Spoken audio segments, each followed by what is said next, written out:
Don't look now, but one of the stars of Sex and the City is back in the city, live and on stage, and as uninhibited as ever. Tracy Smith this morning catches her in the act. Let's try and get the best out of it this time, instead of the worst. Kim Cattrall is living her dream of starring on Broadway, and she knows who she has to thank. There's no place like home, sweetie! Samantha Jones, the wild woman who almost never was. I wouldn't be here today if I had said no a fourth time to Sex and the City. A fourth time. A fourth time. Back in the city with Kim Cattrall, later on Sunday morning. And you are? Samantha Jones. Aren't you a sight for sore eyes?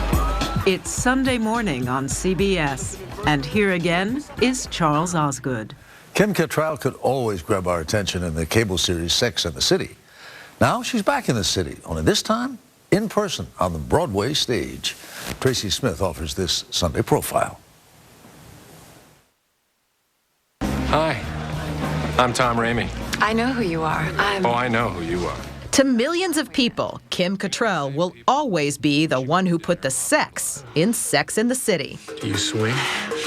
Swing? You mean with other couples? As the uninhibited 40-something Samantha Jones. Swing. To be part of that was amazing. It gave me the career. I would not be sitting here with you today if that had not happened to me. I pinched myself. And in her most recent project,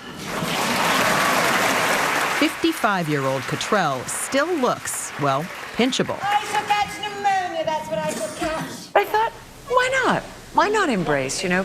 And at this age, I'll take it. At any age, I'll take it.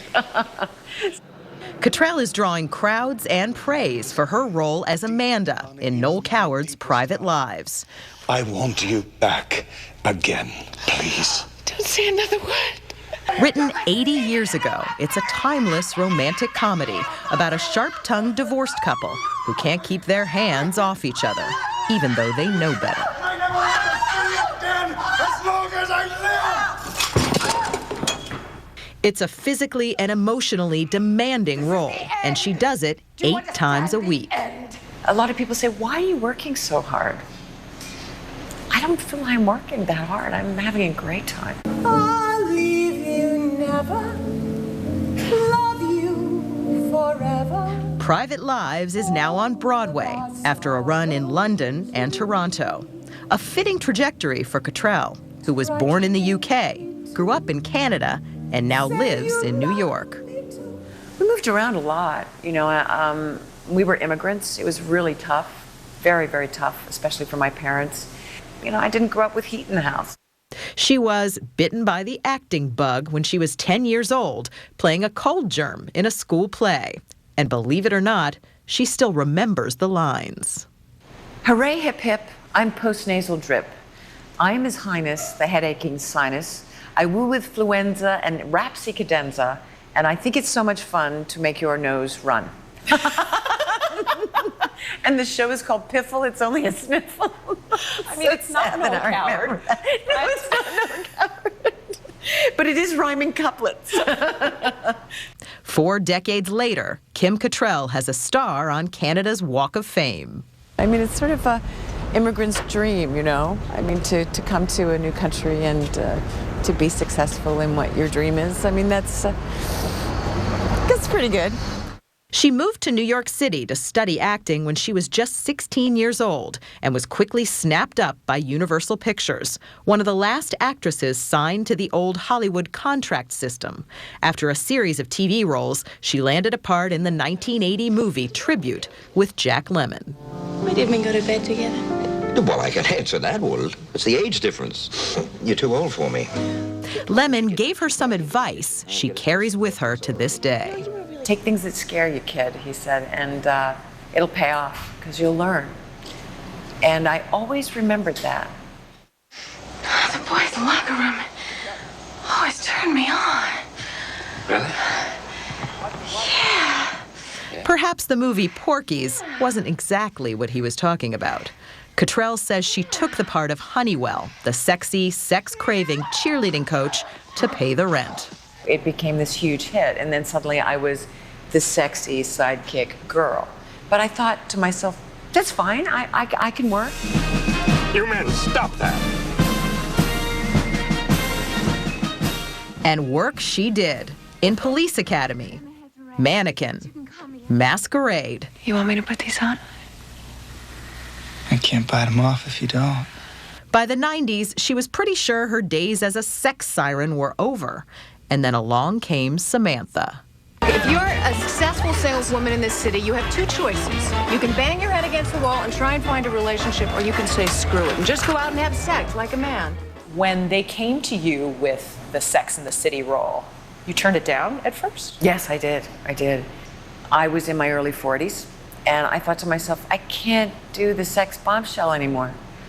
The producers begged her to take it. They said, this is your role. You're scared. You're scared of being sexy in your 40s. You're scared I said, I'm not scared, which means I was terrified. I'm a trisexual. I'll try anything once. Remembering Lemon's advice, she took the part. How many sexual partners have you had?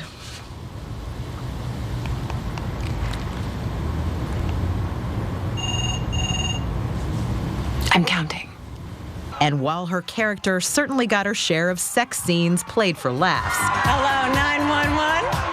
I'm on fire. she may best be remembered for the way she handled being diagnosed with cancer. And if any of you are having hot flashes like I am, you deserve a medal.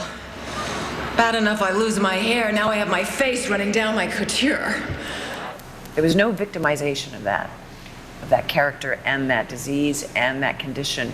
She got on with it. And I think the response was overwhelming, especially to women who were going through cancer at the time or were post, because they realized that's what they were doing. Oh, to hell with it. That's better.